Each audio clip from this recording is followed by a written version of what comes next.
হরে কৃষ্ণা বন্ধুরা, কেমন আছেন? আশা করি ভালো আছেন। আজ আমি আরেকটি ভিডিও নিয়ে চলে এসেছি। আমি এখন এসেছি রাজাপুর মন্দিরে। এটি হলো মায়াপুরের রাজাপুর মন্দিরে।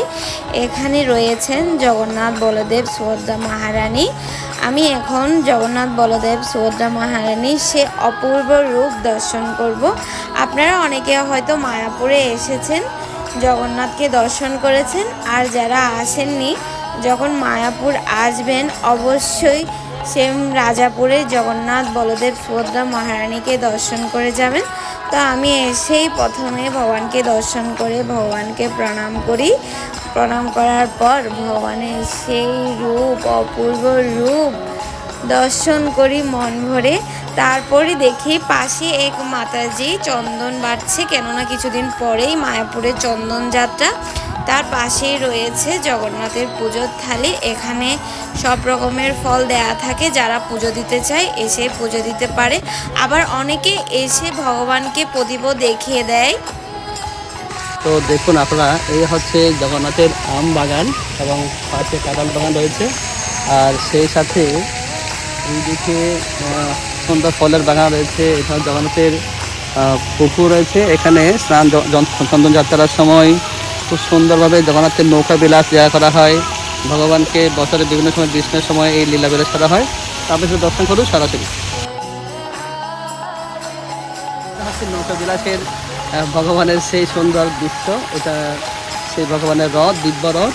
আর এই রথকে আরও সুন্দর সাজানো হবে। সাজানো করে এই পুকুরের মধ্যেই নৌকা বিলাস লীলা করা হবে। আর পাশে এখন আমরা যাবো শ্রীমন্তিনী মন্দির দর্শন করতে। তো সেখানে শ্রীমন্তিনী মায়ের মন্দির আছে। শ্রীমন্তিনী দেবী নবদ্বীপের 9টা দ্বীপের মধ্যে এই শ্রীমন্তিনী দ্বীপটা হচ্ছে খুব মহিমান্বিত। অর্থাৎ তিনি যোগমায়া। তিনি এইখানে এসে মহাপ্রভুকে তিনি প্রার্থনা করেছিলেন, তাই মহাপ্রভু স্বয়ং ওনাকে দর্শন দিয়েছিল। আর যদি আপনাদের মানে কোনো বাসা থেকে আপনারা সেইভাবে মহাপ্রভুকে দর্শন করবেন, এখানে শ্রীমন্তিনী হয়ে প্রার্থনা করে মহাপ্রভু কৃপা লাভ করতে পারেন। হরে কৃষ্ণ। এইটা হচ্ছে জগন্নাথের ফুলের বাগান রয়েছে। এখানে অনেক সুন্দর সুন্দর ফুল হয়। তখন তো বছরটা খুব গরমকাল, ফুল খুব কম আছে। আর এখান থেকে ফুল তুলে ভগবান শ্রী জগন্নাথ বলে সৌদা মানেকে এবং শ্রীমন্ত্রী সব মহাপ্রভুকে মালা গেছে ভগবানকে পড়ানো হয়। তো আমরা এখন শ্রীমন্ত্রীর মন্দিরে যাবো মহাপ্রভু দর্শন করতে।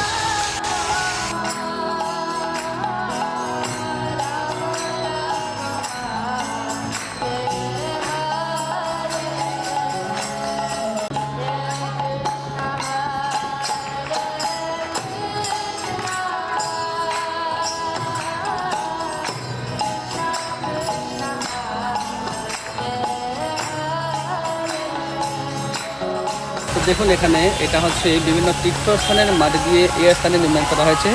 এখানে 108টি পদচিহ্ন রয়েছে। তো ভক্তরা যখন বিভিন্ন জায়গা থেকে আসে, ওনারা 108 বার পরিক্রমা হরে কৃষ্ণ মামন জপ করে এটা পরিক্রমা করেন এবং ভগবানের কৃপা লাভ করেন। হরে কৃষ্ণ। আপনারা যখন আসবেন আপনারা এটা পরিক্রমা করবেন, আপনাদের মনোবাঞ্ছা পূর্ণ হবে। হরে কৃষ্ণ। তো এখানে আমরা সব সময় এসে থাকি, প্রায় সময় আসি। আর কিছুদিন পর নৌকা বিহার হবে, তখন আসবো, আপনাদেরকেও দর্শন করাবো যে নৌকা বিহার কত সুন্দর করে করা হয় মায়াপুরে। মায়াপুরেও করা হয় আর রাজাপুরেও করা হয়। নির্দিষ্ট একটি সময় দেওয়া হয় যে একদিন মায়াপুরে হবে, বা তারপরে একটা টাইম দেওয়া হয় রাজাপুরে হবে। তো তখন আমরা আসি নৌকা বিহারে।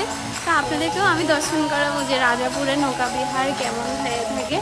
তো এখন আমরা ভোলানাথ শম্ভুকে দর্শন করতে চলে এসেছি। তো আপনাদেরও আমরা দর্শন করাবো যে ভোলানাথ শম্ভু নন্দীকে। তো দেখুন, এটা হচ্ছে নন্দী, শিবের বাহন। আর দেখুন ভোলানাথ।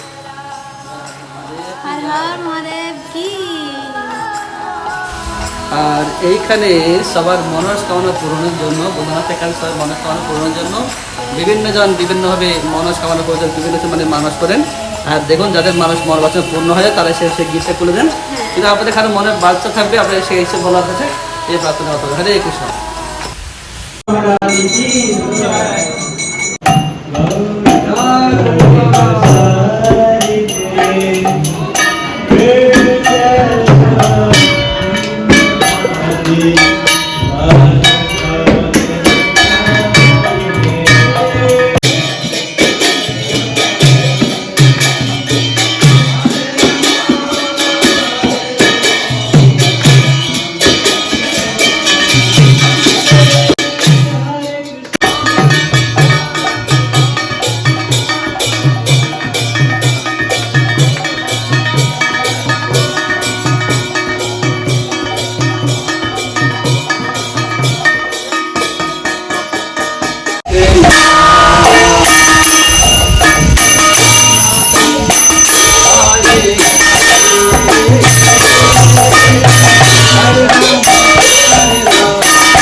হরে কৃষ্ণ বন্ধুরা। তো মন্দিরের আরতি শেষ হয়ে গেল, আমরা এখন বাড়িতে যাব। তো আমাকে ক্ষমা করবেন, কেননা আমি পুরো আরতিটা দেখাতে পারিনি। কেননা যদি আরতিতে পুরোটাই দেখাতে যায় তাহলে অনেক বড় ভিডিও হয়ে যাবে। তো আমি আরেকবার যখন আসবো তখন অবশ্যই আপনাদেরকে জগন্নাথের আরতি দর্শন করাবো। আসলে মন্দিরে আসাটা আলাদাই একটা আনন্দ, যে এখানে কোথাও সে আনন্দ পাওয়া যাবে না। তো আমার ভিডিও আপনাদের কেমন লেগেছে অবশ্যই কমেন্ট করে জানাবেন। অবশ্যই আমার ইউটিউব চ্যানেলটি সাবস্ক্রাইব করে দিবেন। তো হরে কৃষ্ণা।